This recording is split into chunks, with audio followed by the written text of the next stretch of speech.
Welcome to my YouTube channel Techgene. इस वीडियो में हम देखेंगे कि किस तरीके से हम अपनी EC2 इंस्टेंस मशीन पर एक स्टैटिक वेबसाइट को यानी कि HTML CSS जावास्क्रिप्ट पर बेस्ड वेबसाइट को किस तरह से हम होस्ट कर सकते हैं अपाची वेब सर्वर का यूज करते हुए। लास्ट वीडियो में हमने देखा था कि किस तरीके से हम अपनी EC2 इंस्टेंस मशीन पर अपाची वेब सर्वर की इंस्टॉलेशन कर सकते हैं। एक बेसिक HTML की वेबसाइट भी क्रिएट की थी, उसको हमने होस्ट भी किया था। बट इस वीडियो में हमारे पास एक कंप्लीट स्टैटिक प्रोजेक्ट रहने वाला है, यानी कि कंप्लीट एक स्टैटिक वेबसाइट रहने वाली है।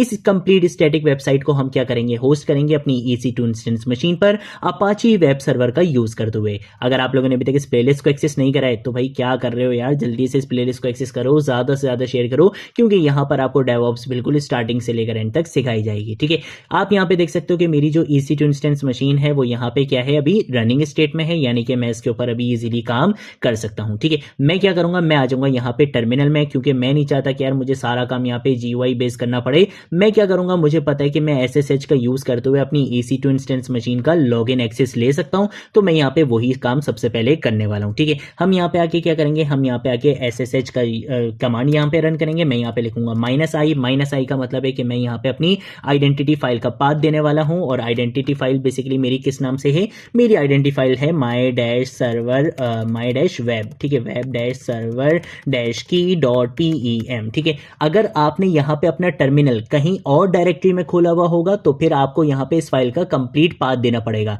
अभी जो मेरा टर्मिनल है वो यहीं इसी डायरेक्टरी में खुला हुआ है, और इसी डायरेक्टरी के अंदर आप देख सकते हो मेरी ये फाइल है, तो मुझे यहाँ पे सिर्फ अपनी फाइल का नाम देना है। लेकिन अगर मेरा टर्मिनल कहीं और खुला हुआ होगा, या टर्मिनल यहाँ पे खुला हुआ है, मेरी जो ये फाइल है वो किसी और डायरेक्टरी में, तो इस फाइल का कंप्लीट पाथ देना पड़ेगा आपको। ठीक है, ये चीज याद रखना।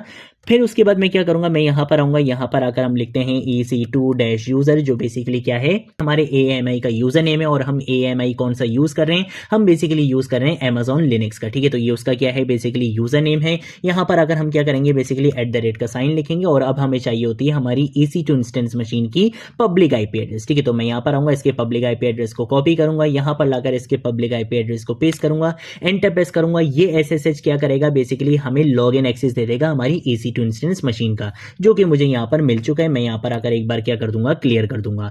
अब उसके बाद ऑब्वियसली मैंने लास्ट टाइम अपनी मशीन में क्या कर लिया था, अपाची वेब सर्वर की इंस्टॉलेशन कर ली थी, तो ऐसा नहीं है कि अब यहाँ पे उसको री इंस्टॉल करना पड़ेगा, ऐसा बिल्कुल भी नहीं है। जिस तरह से आप अपने लैपटॉप में, अपने सिस्टम्स में कोई भी सॉफ्टवेयर इंस्टॉल करते हो, और फिर अगले दिन अगर आप अपना लैपटॉप दोबारा ऑन करते हो, तो क्या आपको उस सॉफ्टवेयर को दोबारा इंस्टॉल करना पड़ता है? ऑब्वियसली नहीं करना पड़ता। सेम यही काम यहाँ पर है। ये भी हमारी क्या है, वर्चुअल मशीन है। लास्ट टाइम जो चीज इंस्टॉल करी थी वो अभी भी यहाँ पर इंस्टॉल है। मैं डायरेक्टली क्या करूंगा, अपने अपाची वेब सर्वर को स्टार्ट करूंगा। तो मैं यहाँ पर आकर लिखूंगा sudo, उसके बाद हम यहाँ पे आके लिखते हैं बेसिकली systemctl। ठीक है, मैंने यहाँ पर आकर लिख दिया systemctl, और हम यहाँ पे आके लिखेंगे स्टार्ट किसको करना है, मैं यहाँ पर अगर बोलूंगा कि मेरे अपाची वेब सर्वर को स्टार्ट कर दो। इसके साथ साथ एक कमांड हमारे पास और होती है, और वो कमांड हमारे पास होती है इनेबल की कमांड। इनेबल की कमांड से क्या होता है कि अगर हमारा सिस्टम रीबूट होता है तो हमारा जो अपाची वेब सर्वर है उसको ऑटोमेटिकली रीस्टार्ट कर दिया जाएगा, आपको मैनुअली बार बार स्टार्ट की कमांड रन करने की नीड नहीं होगी। ठीक है, तो मैंने यहाँ पे इसको इनेबल भी कर दिया है। अब मुझे क्या काम करना है, मैं यहाँ पर आऊंगा सेपरेट टर्मिनल में। इसी टर्मिनल में काम नहीं करना, आपने अपने सिस्टम के बेसिकली टर्मिनल में कहीं पर भी आ जाना है। ठीक है, जरूरी नहीं है यहाँ पर ही खुला हो, आप अपने सिस्टम में टर्मिनल कहीं पर भी ओपन कर सकते हो। ठीक है, मैंने यहाँ पे टर्मिनल ओपन कर लिया। अब यहाँ पे आके हम यूज करेंगे SCP का। SCP बेसिकली क्या करता है, एक सिक्योर कॉपी बनाता है। किसकी कॉपी बनानी है, पहले तो मैं यहाँ पर अगर बोलूंगा -i, क्योंकि मुझे क्या करना है, बेसिकली अपनी EC2 इंस्टेंस मशीन की वाली फाइल का यूज करना है। ठीक है, तो मैंने यहाँ पे -i लिख लिया है।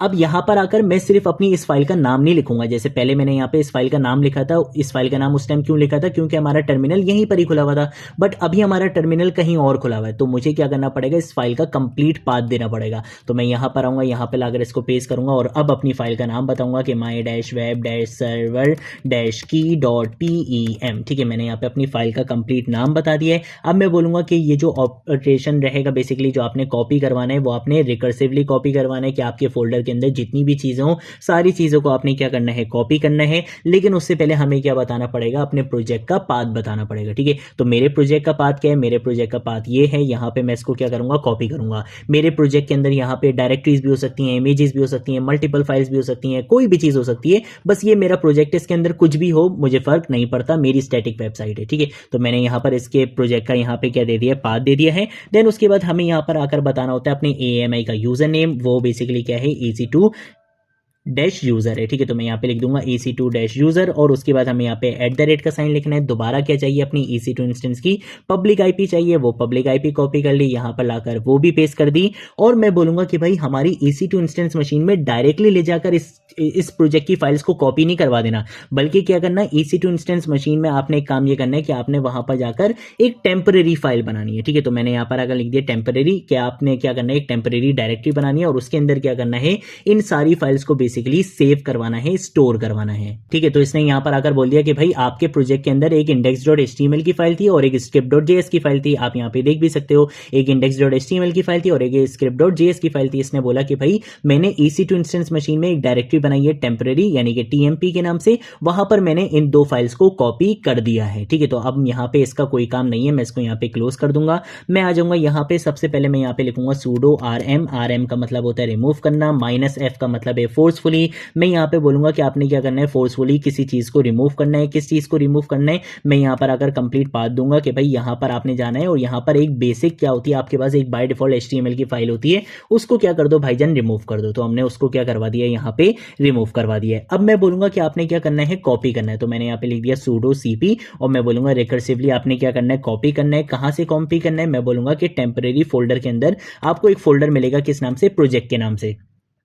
और उस प्रोजेक्ट के अंदर बेसिकली क्या होंगी, मल्टीपल चीज होंगी, index.html की फाइल होगी, script.js की फाइल होगी, हो सकता है वहां पे इमेजेस वगैरह हो और डायरेक्टरीज हो, जितनी भी चीजें हो सबको आपने, स्टैटिक का मतलब क्या है कि इस डायरेक्टरी के अंदर जितनी भी चीजें हो तो सबको आपने क्या करना है, बेसिकली कॉपी करवाना है। कॉपी करवा के कहाँ लेके जाना है, where/ और हमने यहाँ पर आकर लिखना है www, उसके बाद मैं लिखूंगा /html और मैं यहाँ पे आके लिख दूंगा स्लैश। बेसिकली होता क्या है कि हमारा जो EC2 इंस्टेंस मशीन है आपकी वेबसाइट्स की फाइल को यहीं पर ही क्या कर रहा होता है, मैनेज कर रहा होता है। तो मैंने यहाँ पे बोल दिया कि भाई वो जो टेम्परेरी के अंदर मैंने यहाँ पे एक अपना एक स्टैटिक प्रोजेक्ट सेव करवाया था, उस स्टैटिक प्रोजेक्ट के अंदर जितनी भी फाइल्स हैं सबको क्या करवा दो, कॉपी करवा दो और हमारी EC2 इंस्टेंस मशीन की रूट डायरेक्टरी में लेकर आ जाओ, ताकि हम यहाँ से क्या कर सकें, अपनी वेबसाइट को होस्ट कर सकें, ठीक है। मैं यहाँ पर अगर क्या करूंगा, एंटर प्रेस करूंगा, सारी चीजें परफेक्टली हो चुकी हैं। इसका मतलब है कि जो मेरी वेबसाइट है वो अपाची वेब सर्वर का यूज करते हुए होस्ट हो चुकी है। कैसे पता चलेगा होस्ट हो गई, अपने आईपी एड्रेस को क्या करो, सबसे पहले कॉपी करो। हम आएंगे यहाँ पर आने के बाद मैं लिखूंगा HTTP, उसके बाद हम यहाँ पे कॉलन लगाएंगे, / लगाएंगे और यहाँ पे मैं अपनी आईपी को पेस्ट करूंगा, एंटर प्रेस करूंगा। अब हम देखते हैं कि यहाँ पे हमारी वेबसाइट रन होती है। हाँ भाई हमारी वेबसाइट यहाँ पे रन हो चुकी है। अगर मैं यहाँ पर इसको चेक करना चाहूँ, लेट्स सपोज मैंने यहाँ पर आकर अपना नाम लिखा और उसके बाद मैं यहाँ पर आकर क्या करूंगा, इसको ऐड करूंगा। आप यहाँ पे देख सकते हो ये कंप्लीटली वर्क कर रही है, कोई इश्यू यहाँ पर नहीं है, ठीक है। यहाँ पे ये सारी चीजें बिल्कुल परफेक्टली वर्क कर रही हैं। ये मेरी वेबसाइट कहाँ पर है, मेरे लोकल सिस्टम में। और इस स्टैटिक वेबसाइट को जो basically HTML, Tailwind, CSS, JavaScript का यूज करते हुए बनी हुई थी, इस स्टैटिक वेबसाइट को मैंने अपनी EC2 इंस्टेंस मशीन पर होस्ट कर दिया है अपाची वेब सर्वर का यूज करते हुए, ठीक है। तो ये थी हमारी आज की वीडियो। अगर कोई चीज नहीं समझ आए नीचे कमेंट सेक्शन में पूछ लेना, सोशल मीडिया अकाउंट्स पे पूछ लेना, मैं जरूर आप लोगों को रिस्पॉन्ड करूंगा। नेक्स्ट वीडियो में हम क्या करेंगे, EC2 इंस्टेंस मशीन पर होस्टिंग ही देखेंगे, बट अब हम अपना यहाँ पे वेब सर्वर चेंज करेंगे। हम यहाँ पर आकर अब जो वेब सर्वर यूज करने वाले हैं वो काफी एडवांस वेब सर्वर है और बहुत वाइडली यूज किया जाता है, विच इज Nginx, ठीक है। तो नेक्स्ट वीडियो से हम Nginx पर काम स्टार्ट करेंगे। आज की वीडियो के लिए इतना ही, अब हम मिलेंगे नेक्स्ट वीडियो में नेक्स्ट टॉपिक के साथ। तब तक के लिए बाय बाय।